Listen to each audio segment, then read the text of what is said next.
Mwaramutse neza nshuti z'urubuga hakurya y'ubuzima.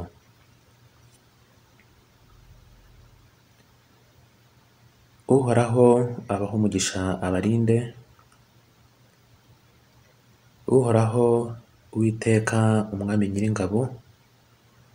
Uhoraho Uwiteka umwami nyiringoma. Uhoraho Uwiteka umwami nyiribihe. Abaho umugisha abamurikishirize mu maso he abagirire neza.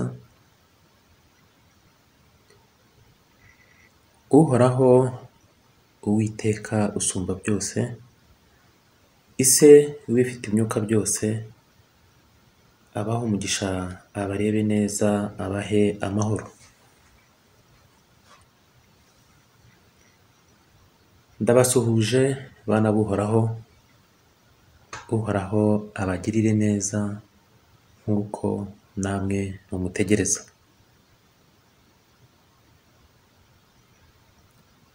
Ndabasuhuje namwe bana b'umubi. Uhoraho abababarire kuko mutazi ibyo mukora.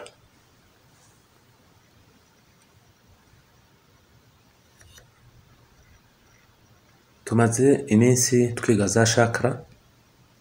Twabanje gusobanukirwa imiterere yazo, imikorere yazo, uko biba bimeze iyo zifunguye, uko biba bimeze iyo zifunze, uko biba bimeze iyo zikora cyane. Twabonye ko hariho n'idashobora kuba yakora cyane. Twabonye ndetse na chakra ya mbere uburyo bwo kuyifungura. Uyu munsi tugiye kureba chakra ya kabiri n'uburyo bwo kuyifungura. Chakra ya kabiri ariyo yitwa chakra sacré cyangwa deuxième chakra cyangwa swadhisthana cyangwa svadhisthana bitewe nuko mu bice by'Ubuhindi babivuga bitandukanye. Ni chakra ya kabiri. Iyi ngiyi niyo itegeka icyo bita la clarité et le développement de la personnalité. Inzira y'umucyo umuntu agenderamo no gutera imbere by'umuntu ku giti cye. Iyi ngiyi iba muri bas ventre. Iyi ngiyi iba hagati ya coccyx na sacrum, hagati y'umukondo n'icyitwa region pelvienne. Ibara ryayo nk'uko twabibonye ni orange. Iri ni ibara ry'umuriro, ni ibara ryo kurasa kw'izuba no kurenga kw'izuba, ni ibara ryo kweza, ry'imikorere myiza, ry'ibyishimo, icyizere cy'ubuzima ndetse n'icyizere umuntu yigirira ku giti cye. Ahangaha iyi chakra iyo iri active umuntu ayobora neza ibyishimo bye, icyizere cy'ubuzima nicyo yigirira ku giti cye, ndetse akagira n'imbaduko n'imbaraga mu buzima bwe no mu mubiri we. Ugasanga ateye neza, arahamye. Iyi chakra yongera mu buryo bufatika imbaraga zacu mu mitekerereze, mu kubasha kubona ibisubizo by'ibibazo byinshi bijyanye no kubaho kwacu, bijyanye na destin dufite hano ku isi, ikoresheje guhindukiza imitekerereze yacu ikagaruka muri twebwe imbere, hanyuma chakra swadhisthana igakora. Iyi chakra ifitanye isano rikomeye n'ibyishimo byo kubaho, donc la joie de vivre, ku marangamutima n'ibyo umuntu yiyumvamo, bien-être physique na sexualité, kumera neza mu mubiri ndetse n'inzira ijyanye n'imibonano, ariko nanone n'ibyishimo byose tuzagira mu buzima bwacu turi hano ku isi.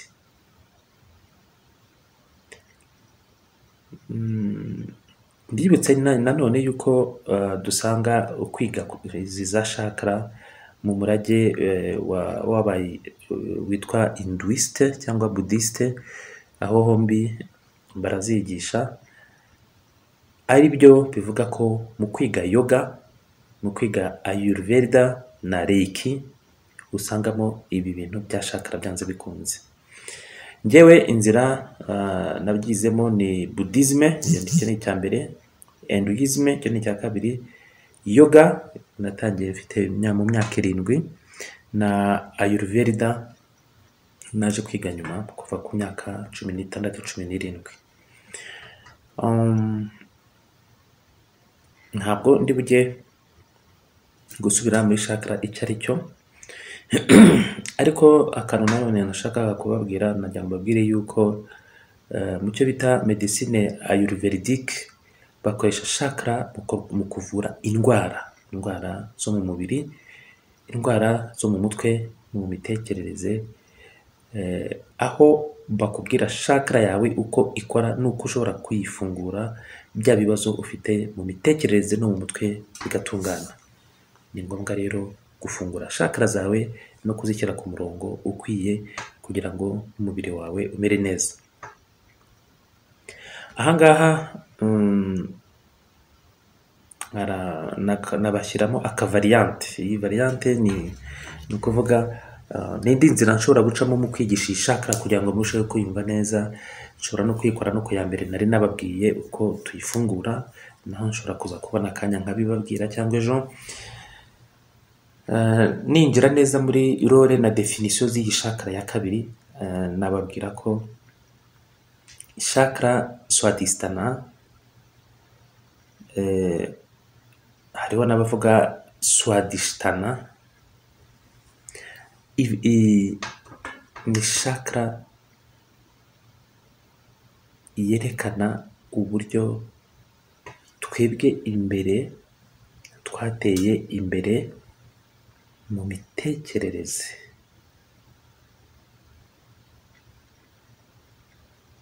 Iyi chakra imbaraga zayo ziragenda zigakorana directement nanone na chakra y'ijisho rya gatatu, ariyo chakra ya gatandatu. Rya jisho rya gatatu iriba rikoreshwa se na chakra ya gatandatu, ariyo yitwa ajna, ikorana directement mu buryo bwihuse cyane ni chakra ya kabiri, chakra sacré. Ugutera imbere kw'imitekerereze yawe wowe bwite bigana ku mitekerereze yuje ukuri, yuje ireme, bitangirira kuri iyi chakra sacré cyangwa chakra ya kabiri. Iyi chakra niyo ibamo icyitwa subconscient cyangwa subconscious, ahaba habitse ibyo twanyuzemo byose n'ubunararibonye bwose twagize muri ubu buzima, ndetse no mu buzima bwabanjirije ubu ngubu turimo muri za incarnation na reincarnation twagize. Ni ahangaha bibikwa kandi aho ngaho ukimara kuvuka, magazin cyangwa icyumba kibibika muri chakra ya kabiri gihita kibyakira kikabibika. Iyi chakra muri kwa kuyifungura, uzafungura état de conscience de la vie actuelle, uzafungura imimerere y'imitekerereze y'ubuzima urimo uyu munsi, uzafungura n'amabanga ahishe y'ubuzima wanyuzemo kera. Ijisho rya gatatu rihita rigufungurira kubibona neza. Iyi ngiyi ikorana nanone na muradhara chakra, kuko muradhara niyo ibamo za karuma zacu, ibintu twakoze byiza, uburyo bigomba kuzatugaruka biba muri iyi karma, muri iyi chakra muradara, niyo receptacle ya karma zacu. Nanone n'ibyo wakoze bibi biba muri muradara.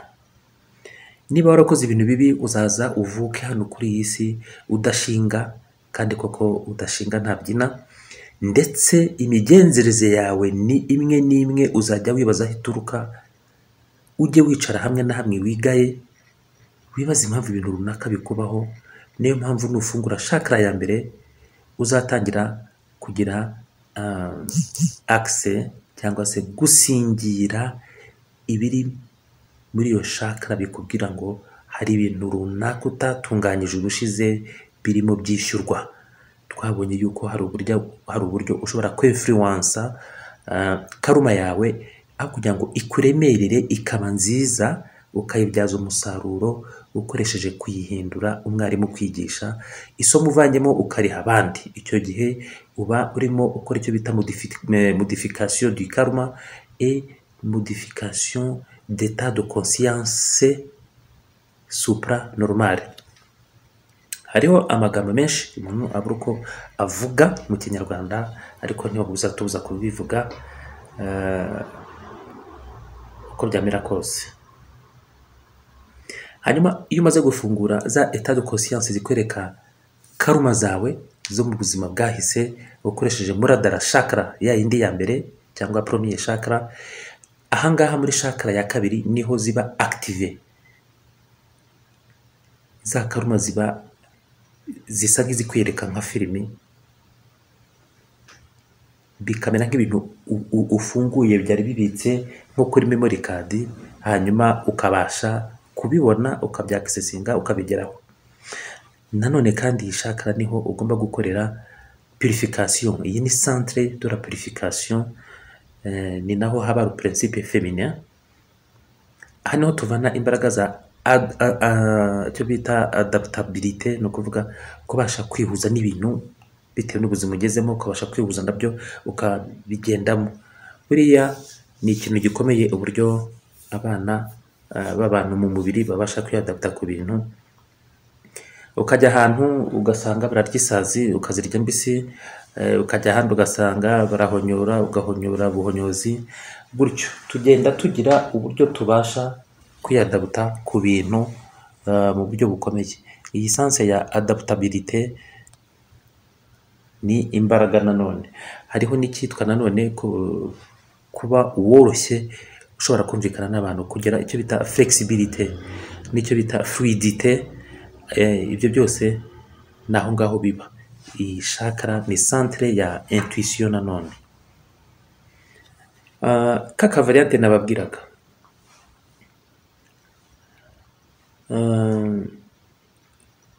iyi chakra ikoresha icyitwa siva cyangwa swa. Ubwo mvuze mu gisanskrit, bamwe bavuga siva, swa. Ahangaha bivuga inarijye, wowe. Iyi siva rero cyangwa swa ivuga moi, jyewe mu nzira y'inarijye yanjye ingize. Iriya ni ukuvuga ndasobanura swadhisthana cyangwa se svadhisthana bitewe n'uko babisoma. Hanyuma sthana yo ubwayo ivuga ahantu, ni ukuvuga ahantu cyangwa lieu. Aha rero iri jambo swadhisthana bivuga ubuturo, aho inarijye iba. Ibara ryaho ni umuhondo. Mantra ihakoreshwa ni vam, ikoreshwa note ya muri solfège note ya re. Hanyuma symbole yayo dukoresheje inyamaswa ni crocodile. Crocodile ifite ikivuga. Elema ni amazi, astre ni lune, ukwezi. Iyi mantra ya vam mwabonye yuko tuvuga mantra ya icyo bita tubyita bija mantra. Tuvuga mantra ya ram kuri chakra ya mbere cyangwa muradara. Hanyuma tukavuga vam kuri chakra ya kabiri cyangwa chakra sacré, aho uvuga vam vam, kwa kutangiza va uhita ukontracta iyi regio ibamo chakra ya kabiri. Kwa kuyikontracta ni ukuyakitiva, ni nko kuyikorakora ngo ibyuke, kuyikorakora ngo ikanguke. Kuba mbabwiye symbole animal ni yuko ari crocodile. Crocodile ifite ikivuga. Izi nyamaswa zose burya iziriya nyamaswa zose mubona zigenda zigira imico ihura na bimwe mu byo dufite mu mico yacu. Elema ni amazi.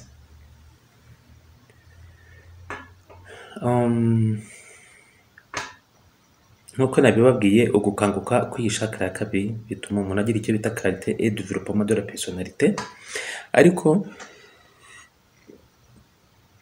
tugomba kubanza kweza mu mitekerereze yacu icyo bita qualité négative. Muri spiritualité ntabwo tuvugamo ngo défaut négative kuko nta défaut positive zibaho, ahubwo tuvuga qualité négative, no kuvuga ibibi ufite ariko wowe ubona ko ari byiza.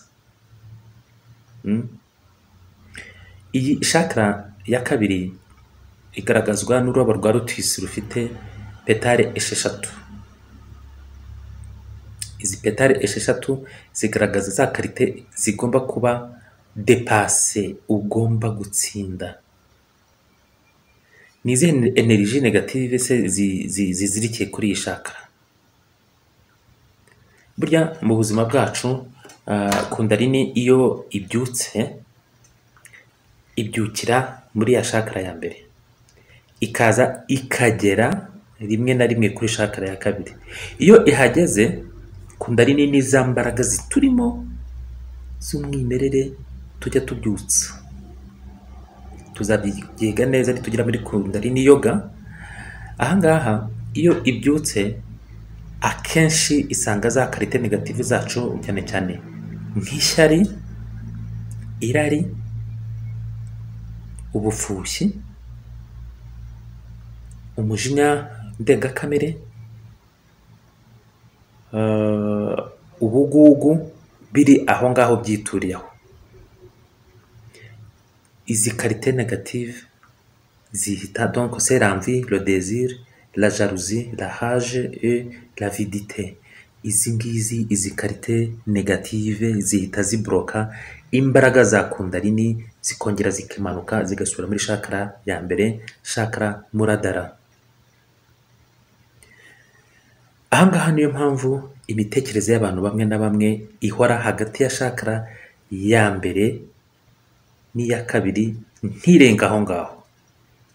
Imitekerereze na état de conscience zikaba ziri muri chakra mbere n'iya kabiri, hanyuma izindi chakra eshanu ntagire ikintu kigerayo. Ahangaha nibwo nzabasobanurira uburyo umuntu usanzwe ashobora kubaho yikoreshereza chakra zijya kumera nk'aho ari ebyiri, cyangwa se kuva kuri imwe kugera kuri eshanu, hakagira izindi ebyiri ziba zifunze, ziba zimeze nk'izifunze. Tuzabireba gahoro gahoro.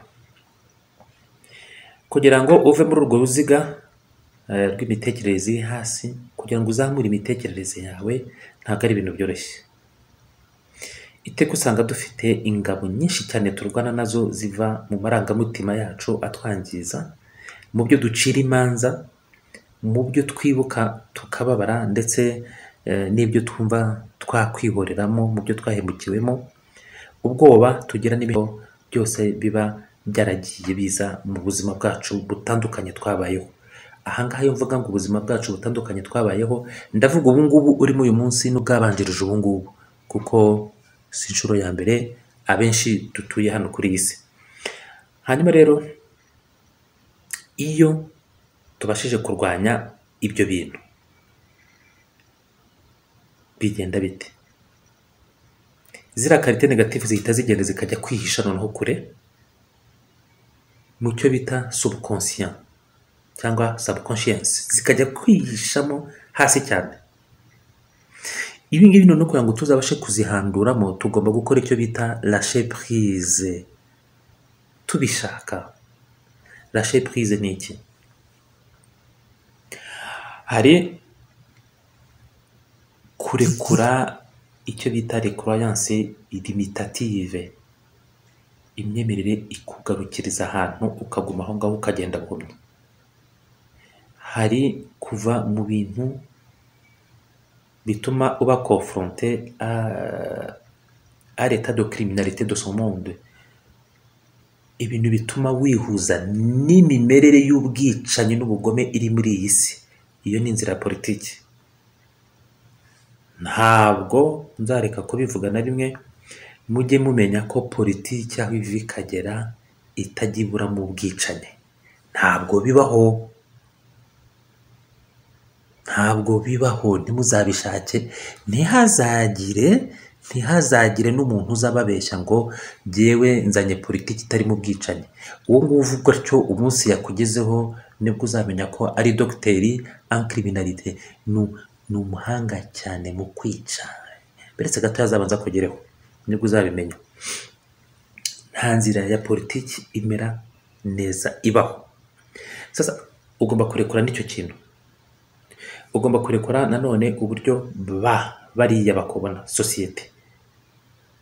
Ndashaka kwisananisha n'ira sosiyete, ese mbonite. Hanyuma ese jyewe kuki nshaka kujya muri iriya sosiyete ngo myibemo, njyewe sinibemo.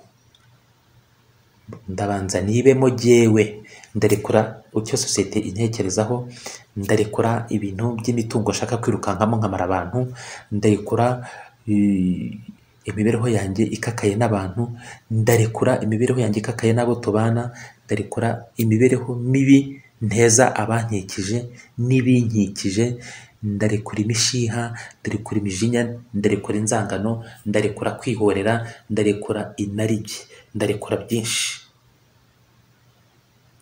Kurekura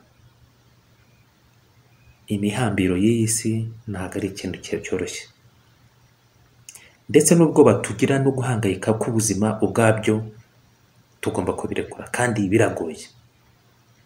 Ariko mu buryo bumwe cyangwa ubundi nutabikora uzongera ubifungirane muri wowe kandi ubigaburire. Inarijye itubamo niyo icumbikira ibyo byose. Ariko nanone muri iyi chakra ya Swadhisthana niho ego cyangwa inarijye irwana ikoresheje imbaraga zose kugira ngo iguma mu butware kuri wowe wo kurekura.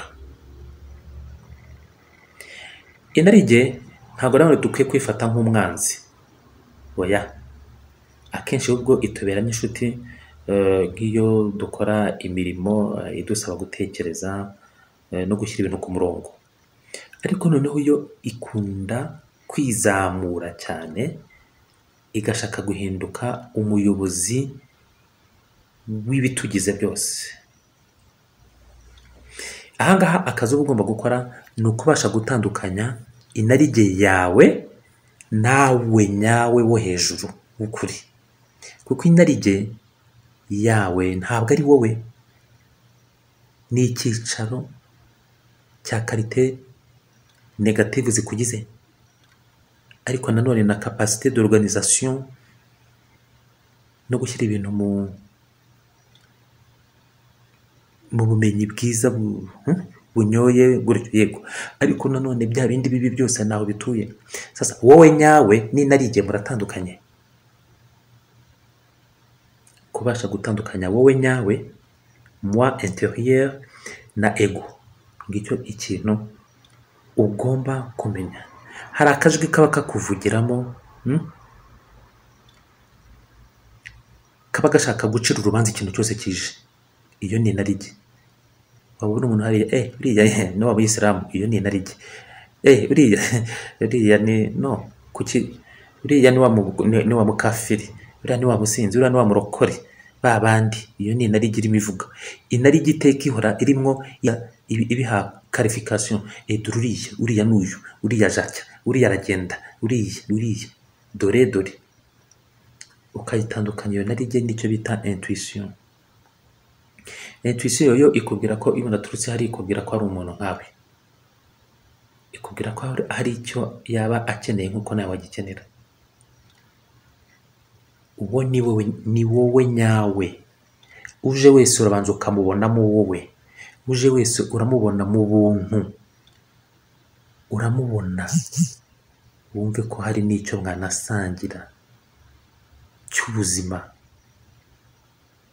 Ntabwo byoroshye kubitekereza kuko twagizwe insibika, ariko birashoboka.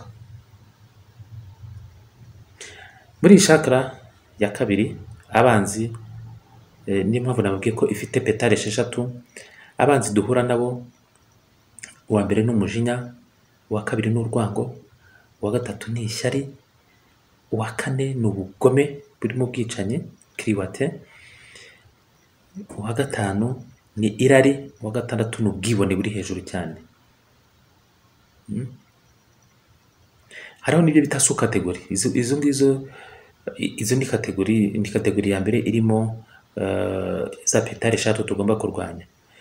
Nka ya nyamaswa krokodile nababwiye, ihagarariye cyangwa ni symbole y'ikintu bita lethargie. Lethargie ni ukuba ahantu uri aho ngaho utanyeganyega, imitekerereze yawe ihora ahantu hamwe. Icyo nicyo bita paresse mentale. Ugahora umeze nk'uri mu kinya, imitekerereze yawe ntinyeganyega, ntiyimuka, ntitera imbere, ntigira gute. Ni ukurwanya iyi lethargie. Icya kabiri ni peur, bwa bwoba. Icya gatatu ni doute, guhora ujijinganya ku bintu byose. Icya kane ni uguhora wumva ushaka kwihorera. Icya gatanu ni rya rari riri hejuru ariko ribyara icyo bita cupidité, ubuhemu buri hejuru. Mu kugira ngo ugere mu mimerere y'amahoro no kwihuza n'amahoro wowe ubwawe, tugomba gufata za mbaraga mbi zikunda kuza ziyambitse irari, ibitatunyura, amahane, agahinda, kwihorera, tukabihinduramo icyo bita attitude mentale constructive et créative, imimerere y'imitekerereze yubaka kandi ibyara n'ibindi bizima by'umusaruro.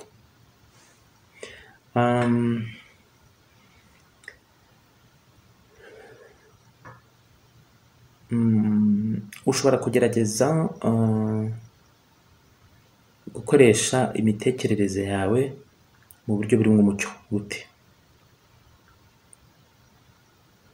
Fata umwanya wicare, utekereze ikintu cyiza ku muntu, nurangiza umutekerezeho n'ikintu kibi icyarimwe. Cyangwa ugerageze gutekereza kugira ku muntu umutekerezeho ikintu cy'urukundo n'ikintu cy'urwango icyarimwe. Ahangaha urasanga bidashobora gukunda. Ntabwo bishoboka. Ntabwo ushobora gutekereza ikintu cyiza ku muntu ngo ugitekereze cyize wumve ko ari ikintu cyiza umutekerejeho nyabyo, nurangiza ngo uhite nanone umutekerezaho ikintu kibi uwo mwanya. Bisaba ko ufata kimwe. Iyi ni exercice nziza cyane. Ikintu kizakubwira imimerere yawe uburyo iri hasi, uzasanga akenshi kumutekerezaho ikintu kibi ari byo byoroha. Ikintu cyiza ukagishaka ukakibura. Ukavuga se ndamutekerezaho ikintu cyiza gute? Simuzi. Ariko nujya kumutekerezaho ikibi biroroha. Kuki? Uramureba uvuga ute ubundi buriya arajyahe? Iyo ni inariki. Buriya basanga aje no yarangambaniye akabaje kundangiza. Buriya namubonye, uriya mututsi ntari bunsige, uriya muhutu arantema, uriya mutwa ni indyarya, uriya muyisilamu n'uyu n'uyu, uriya mukafiri n'uyu n'uyu. Utuntu nk'utwo ngutwo kumutekerezaho ibintu bibi birakuziraho vuba cyane, birinjira cyane kurusha kumutekerezaho ibyiza. Ariko wari ukwiye kumubona ukabona ko yambaye umubiri nkawe, ukamugirira impuhwe kuko afite byinshi ahura nabyo nk'ibyo nawe uhura nabyo. Iyo ni intuition. Iyo ni pensée intuitive. Umusingiriye, umwakiriye ukoresheje guhuza ibyawe n'ibye. ibyawe bikubabaza bikuremerera nawe arahura nabyo.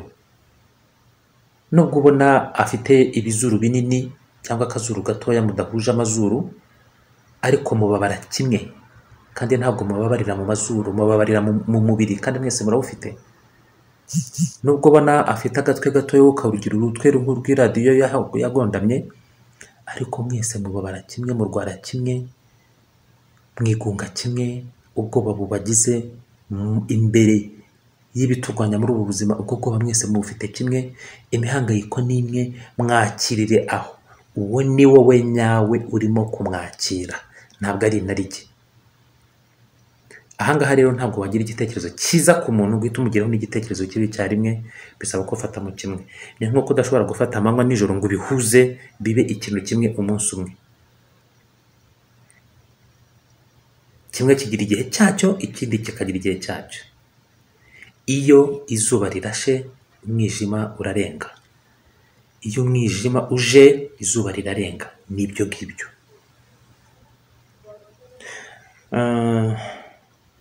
Nk'uko nabibabwiye, inyamaswa isemburiza ishakara ya kabiri ni krokodile. Igaragaza icyitwa ubunebwe,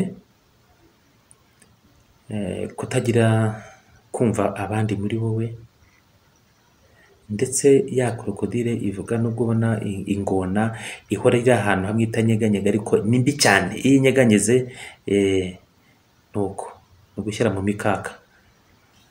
Bivuga ikibi kiba muri twebwe, gihishe muri iyo shaka, tugomba gukuramo. Ya letarji, iyo eta letarjike igomba kutuvamo. Ubwo bunebwe, uko kutumva abandi, na cya kibi kiturimo, tugomba kugikuramo. Elema y'iyi shakara nk'uko nabibabwiye ni amazi. Hanyuma rero amazi burya nayo yerekana un danger invisible. Burya amazi abantu bayakinisha ntabwo baba bayazi, ngira ngo. Amazi ni meza, l'eau est douce, l'eau est fluide, ariko nanone burya amazi agira icyo bita un immense pouvoir iyo atari sous contrôle. Ni ukuvuga ngo amazi agira imbaraga z'umurengera iyo utabashije kuyakontorora ngo uyategeke. Ni kimwe n'iyi shakara ya kabiri, shakara sacré. Iyo utayitegetse biba birebire cyane. Iyo amarangamutima amabi ava muri subconscient, hahandi ibintu bibitse tutabasha gutekerereza neza, iyo ibintu bihabitse bizamutse bikazana mu mitekerereze yacu, duhita duta impagarike yacu.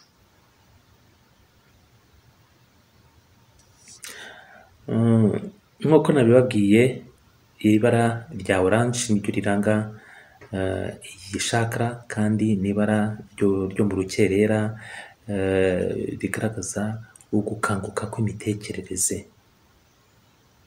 Ibara rya orange ni ibara ry'imikorere myiza kandi irimo umucyo. Iri bara ryerekana les qualités positives ziba muri twebwe, zikaba no muri iyo shakara. Izo qualités positives hazamo la joie, ibyishimo, la foi,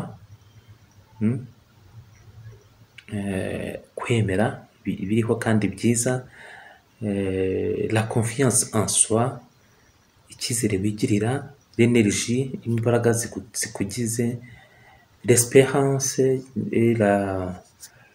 nanone kandi hakazamo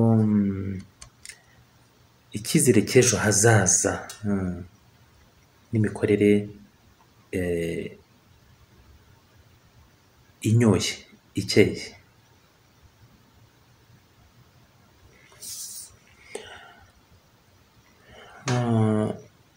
Hari umusaza witwa Vishwa Guruji. Vishwa Guruji yavuze kuri iyi shakara neza, avuga ati iyi shakara igira ibara rya orange, bigaragaza activité, énergie, joie, espoir, imikorere, imbaraga, ibyishimo, n'icyizere cy'ejo hazaza. Elema ni jala. Jala ni o amazi, douce et efficace, amazi aba atuje kandi ariko yakoze arakora. Mantra ni vam cyangwa wa pronosa vom vom vom nk'ujya muri vu vom vom vom nka vum yo katse mudoka vum. Iyi chakra akabanga ngiye kubibira kugira ngo uyikoreshe neza, wayisubiramo inshuro 108 inshuro 108 ku munsi. Nizo nshuro zishobora kugira icyo zikangura muri iyi chakra ya kabiri. Iyi mantra uyivuze inshuro 108 nibwo igira icyo ishobora gukangura kuri ya chakra ya kabiri. Iyi mantra rero ya vam niyo uvuga vom vu vu vu vu vu, nuvuga vu vu vu vu, uvuga vu uyitsindagira. Biraba ngombwa ko utsindagira no munsi y'umukondo. Ese mwaba musingiriye ako kantu vu vu, none ufata amenyo yo hejuru uyahuze n'umunwa wo hasi uvuge vu vu, urahita utsindagiramo hasi. Urasanga urimo ukangura chakra ya mbere n'iya kabiri. Nubikora inshuro 108 uraba unadevelopa icyo bita sexualite yawe. Ahubwo ndakakwibiye urubara nako ururabo ngo rubara. Ururabo rwa rotisi rufite petale 6. Izi ni inzitizi 6 uhura nazo mu gutera imbere mu mitekerereze, ari byo la colère, umujinya, la haine, urwango, l'avidité, ubugugu, la jalousie, ishyari, la cruauté, ubugome bwica, et la paresse, n'ubunebwe bwo mu bwonko n'umubiri wose.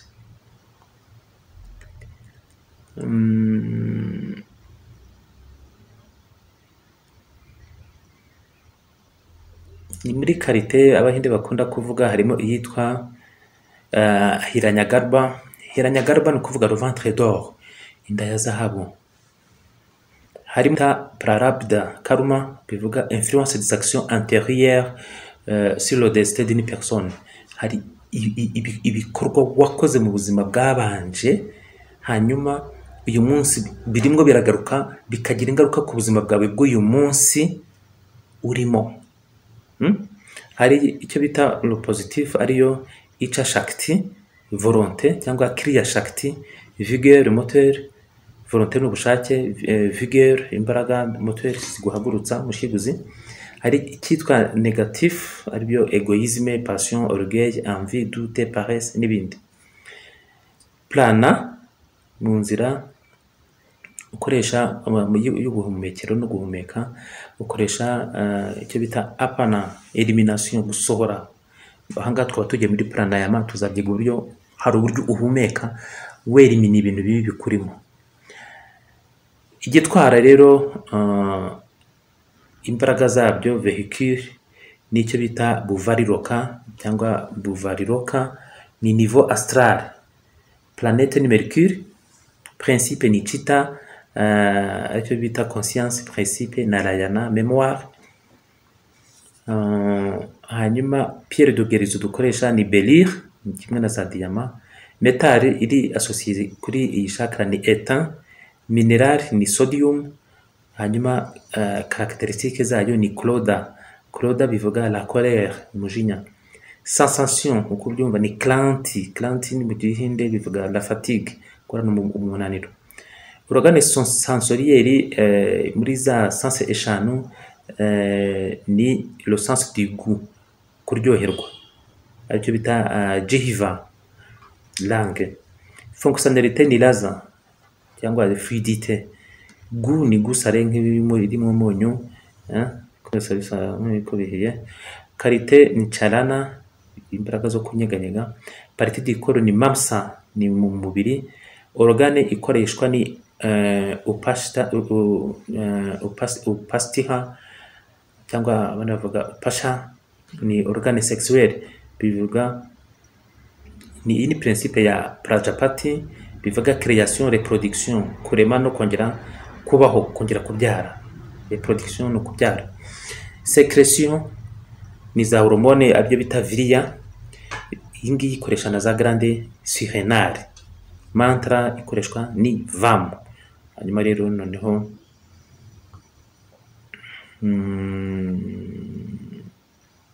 turebe uburyo tunayifungura neza. Icyo dukoresha ni iki? Dushobora gukoresha yoga. Hariho ibyo bita asanas, ni posture za yoga dukoresha, zikadufasha icyo bita ancrage, kwarumoniza imbaraga zacu no kuzishyigura kuri chakra de la base imwe ya mbere. Ariko hariho nka posture yitwa cyangwa asana yitwa Skandarasana, ni pose de l'épaule. Hariho iyi ngiyi wanditse n'iryo jambo Skandarasana, ni sa na ka na a na na na da na ha na a na ra ntoya na a na sa na a na na na a. Byanditse ubona iyo posture iyo ariyo nabonye muri za Google basigaye babishyira ngo mujye muguguringa n'abarukuguringa. Iyi ngiyi ituma ukira ibibazo by'umugongo, igira ingaruka nziza kuri plexus solaire, organes abdominaux, igakora massage abdominale, ituma les organes reproducteurs féminins zigira imbaraga, ituma gestion des troubles menstruels zigenda neza, icyo bita prolapsus ikora neza, asime mwirirwe, hanyuma na affection bronchique zikagabanuka. Hari nitwa Bekasana, ni ba na ha na e na ka na a na sa na a na na na a.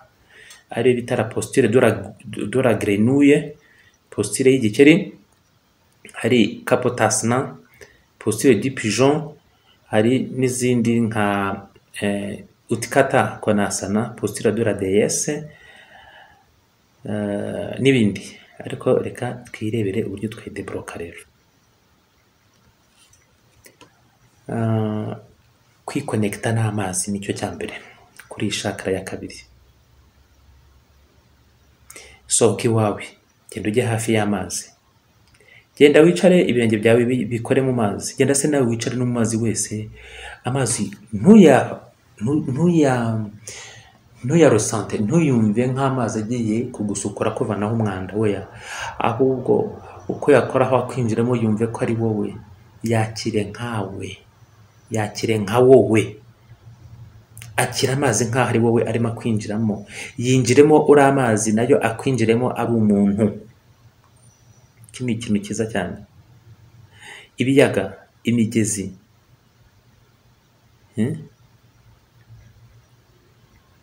inyanja, byose n'ibintu bigira agaciro. Genda mu mazi yakandagiremo, kuko bituma energie sacrée yawe izenguruka, isirikira, igenda neza. Genda woga amazi ashyushye gahoro, uyumva ukuntu akumanukaho, wumva aho ugenda umererwa neza, wumva uburyo amazi akumenekaho ashaka kukwinjiramo kugira ngo akugirire neza. Ibi byose bifungura iyi chakra yawe.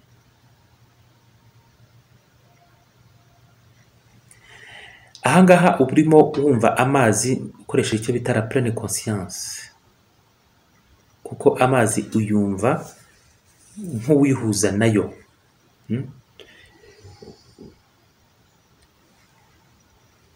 Hanyuma ikindi ukoresha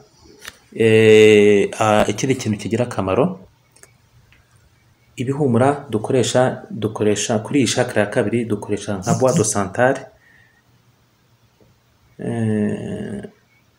Irongera igashyushya amarangamutima yawe ariko meza, igatuma usiga ibihe byahise inyuma.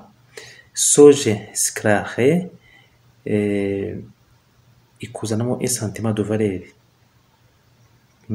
kwiyumva nk'umuntu ufite agaciro, atari mu narige no, ukiha agaciro wowe ubwawe, ukoresha cardamome kuko ifavoriza la créativité et la sensualité. Inzira y'imibonano ndetse na créativité, inzira yo guhanga. Écorce de cannelle apporte un sentiment de chaleur et stimule le courage. Cannelle ariyo cinnamon, cya gihu cyayo, wa mubiri wayo, ituma muri wowe ugira ikintu cy'igishyuhirane cyiza n'ubutwari bukabyuka. Jasmin favorise l'amour, favorize urukundo. La joie, ibyishimo, et l'harmonie, n'umwuzuro. Lavande ylang ylang, palo santo, ni anti-anxiogène, twarabirebye, ni purificateur, ireza, izamura vibration zawe z'ahantu uri, z'inzu, cyangwa se igafungura n'umutima wawe, ituma ubasha kurekura ibintu bikuziritse ndetse ukarekura n'amasano akujyana mu mbaraga mbi, hama bigahinduka inzira nziza, kandi itera icyo bita ya système immunitaire y'umubiri gukora neza, n'imibiri yawe ya corps éthérique zigakora neza. Tugira rero na bwa bubani bujyanye n'ibyo ngibyo, bujyanye nanone na ziriya huile essentielle tumaze kubona.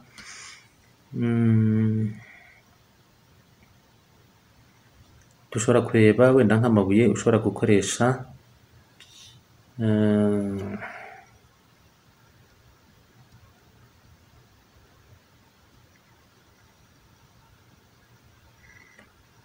wakoresha nka amber cyangwa ambre, wakoresha calcite rouge, orange, cuivre, opale de feu, grenat, essonite. Grenat ya essonite niyo ukoresha. Cornaline, bronzite ariyo enstatite, vanadinite, crocoite, pierre du soleil, pierre de lune pêche, topaze impériale, orange.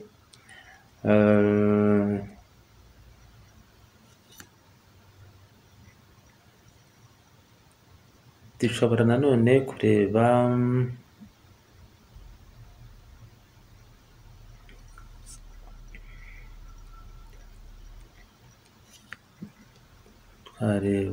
ikindi cyatugirira umumaro hano.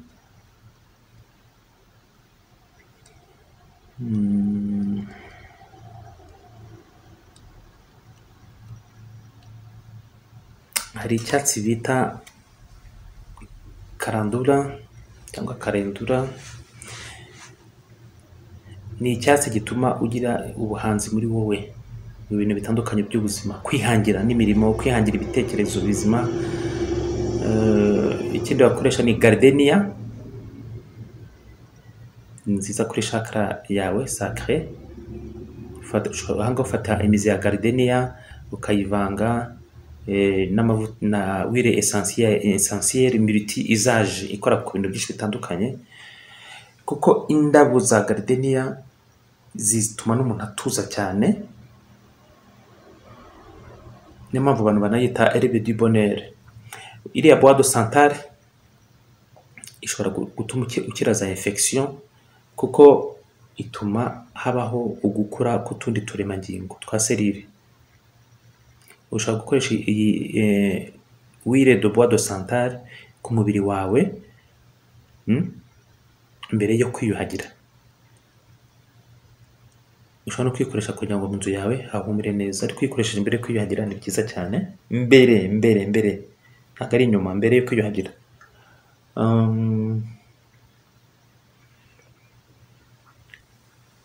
Mu bindi twanabonye ushobora gukoresha kuri chakra kabiri, wakoresha nka coriander cyangwa coriandre, fenouil, réglisse, wakoresha cannelle ariyo iriya cinnamon, wakoresha vanille, wakoresha le caroube, wakoresha le paprika doux, wakoresha n'utubuto twa sesame na cumin.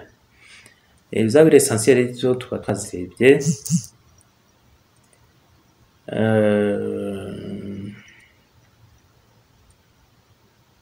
Turebe n'ibintu ushobora kurya byagufasha mu mirire, reka naho ngiremo.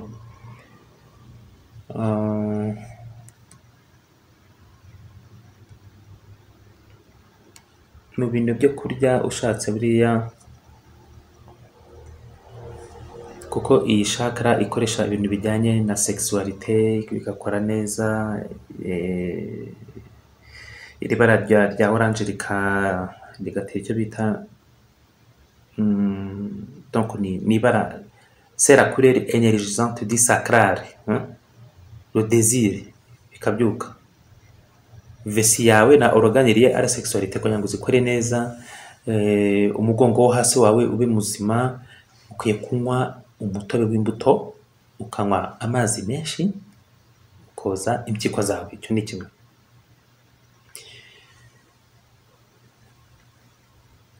Ibiryo byose birimo ibinure, ariko ibinure byiza.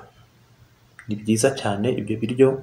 Hari ibinure bibi, hari icyo bita regresse saine, ibinure byiza bitangiza, nibyo ukwiye gukoresha. Ngaha ukoresha iki rero? Le poisson, amafi, mon cher.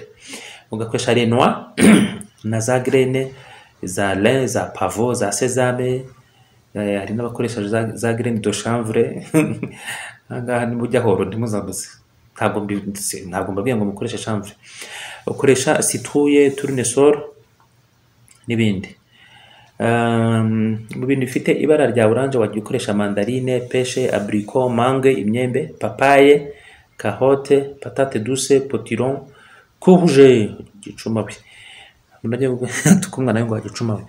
Citrouille, inyame ngo nibikoro. Sindabirya. Nano nzanabirya. N'ibindi. Inyame. Bifite n'izina utamenya ko rimeze ukuntu. N'amateke yarananiye ndi kimara kumva. Muri meditation y'iyi chakra, muri meditation yayo,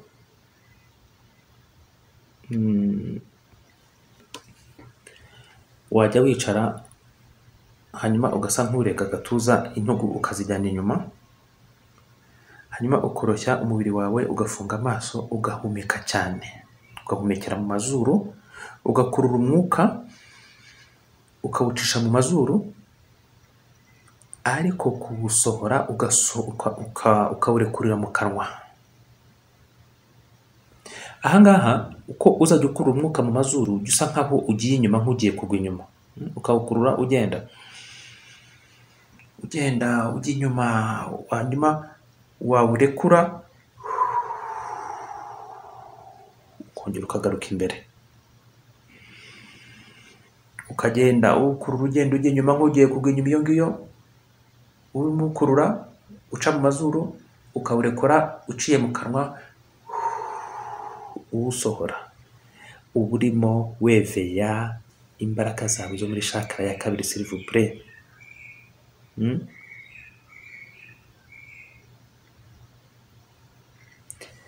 Hanyuma ikintu ushobora gutekereza muri iyo meditation, utekereza nk'ibibabi byinshi ushyize hamwe ukabishyiramo umuriro, cyangwa nk'amashara.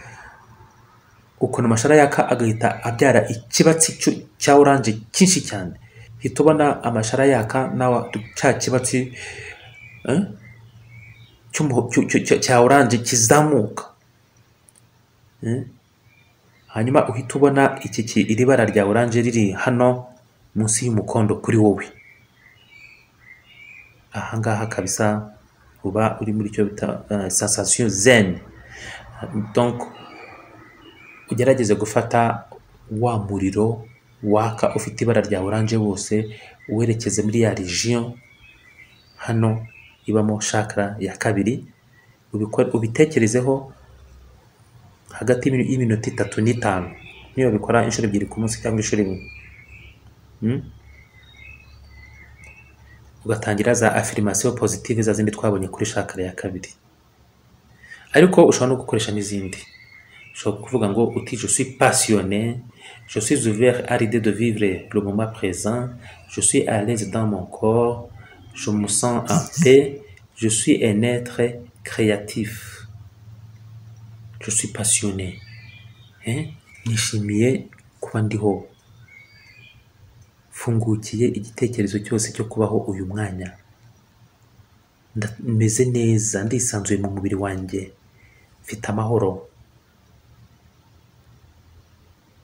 ndi umuntu uhanga kandi bikemera. Imitekerereze yawe uba urimo uyiganisha nyine aho ngaho.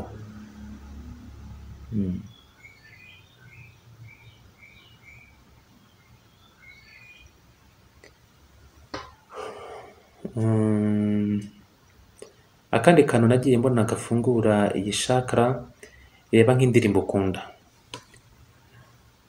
ariko abantu benshi ntabwo dukunda nko kubyina, ariko burya kubyina bifite ikintu bimara kandi cyiza. Genda ujya mu cyumba nta muntu ukureba, ushyiramo ya ndirimbo yawe, ubundi wijogonyore uko byumva, ubyine cyuya kikurenge. Biriya bintu bidevelopa chakra ya kabiri cyane, ariko binatuma hari ibintu hari umuntu ajyaga abyita ngo ni ibifukunyo, hari umuntu ubyumva seke, bituma hari ibintu by'ibifukunyo bikurekura, ibintu by'imikokonyo n'ibiki biba byaragufasha utanyeganyegora ahantu ufite ibintu bimeze nk'imikunjo y'iminuko n'imihebebo y'ibibi guhebebamo. Genda ujye hariya, ujye mu cyumba, ufungura umuziki ukunda, uburyo nuko ubonye, nushaka umere nk'akamarionete, nushaka ujya ugenda nk'igishuhe, nushaka ujya ugenda nka kanguru, cyangwa wijogonyore niba uzi za sakanyonsa wisakayonse, nakubwira iki usakanyonsa. Hanyuma nushaka se ubyine za rangara zingande, ubundi se nushaka ubyine intanzaniya, ubyine inyarwanda se birakureba, ariko byina wijogonyere uve ko hari ahantu wirekuye, nurangiza ugende wiyuhagire amazi ashyushye, uryame uhumeke gutya, maze kukubwira ukurura umwuka uwucisha mu mazuru, unagenda inyuma, cyangwa se unabikora wicaye nibyo byiza, hanyuma wongere ubusohorere mu kanwa gutyo gutyo gutyo. Ariko jya ufata igihe unabyine, wivanemo iyo mikokonyo yagukokonyoyekeyemo, yabuze aho isohokera. Jya ubyina wirekure. Sirekura ryari? Uzabaho nk'intumbi se utanyeganyega, umunsi wageze hariya aho uzabaho uwo mubiri wawe uzajyayo. Gerageza unyege, gerageza unyeganyege. Ngaho re, ubwo simbinyuzemo uko ushoboye. Uwiteka rero bana buhoraho abafashe, abagirire neza mu nzira zanyu, abayobore muri ibi bihe byo kuri iyi si bikomeye, abagirire neza. Mbabwira ngo mwitegure ko nko ku matariki 10-11 muzaba muri guma mu rugo. Ubwo rero mwatangira guhaha utuntu mugashyira hariya, mugahaha twinshi ndetse mukazaha n'abatabifite. Ikindi bavandimwe, ni umwaku uvanze n'itaka. Niba ufite ibiryo mu rugo ku buryo umara icyumweru nta muntu uhaye ku biryo ufite, ku buryo umara iminsi 3 uriye nta muntu urarya iwawe, niba ntabazi iwawe kuko ubona ufite umugabo, iyo baje iwawe ashoka mu majipo yabo, cyangwa niba ufite iyo baje iwawe atangira kujya kubafungurira za lisani no kwishimira ko bamubwira ko ari mwiza, agatangira n'ubuntu bwo kujya yandikirana nabo, ukajya ubibona, cyangwa se umugabo agatangira kwandikirana nabo. Niba ubona iwawe kuhagenda biba ikibazo kubera yuko umwe muri mwebwe arwaye, hari umuntu wajyaga abyita ngo ni sexology, nguriya yarwaye sexology. Hari abantu barwara imibonano bakaba ari indaya batabizi. Umuntu yagera iwe ari umugore akumva ni ugutereta nta bindi, apfa kuba ari umugore. Cyangwa se umuntu agera iwe ari umugabo, agacika feri, agacika sebeya, akanyanyagirika, agasandara. Icyo gihe jya ufata ku byo ufite, usohoke ujye hanze, ugende utange, genda utange, jya mu nzira, tanga amafaranga, ubaka ibyiza mu isanzure bizakugarukira. Ni gute ubyuka usaba amafaranga utajya utanga? Kandi uhora mu kiliziya, uhora mu kirokore bakubwira kunda mugenzi wawe nk'uko wikunda. Mukunda hese bavandimwe, ni muhahe tariki 10-11 gahunda, hanyuma muzabe mufite ibyo mwarya n'ibyo mwaha abatabifite, mujye mufashanya. Uhoraho abagirire neza, abarinde, kandi mumenye yuko umwijima ntuza utazanye ikibi cy'ijoro, n'amanywa ntaza atazanywe n'ikibi cy'amanywa.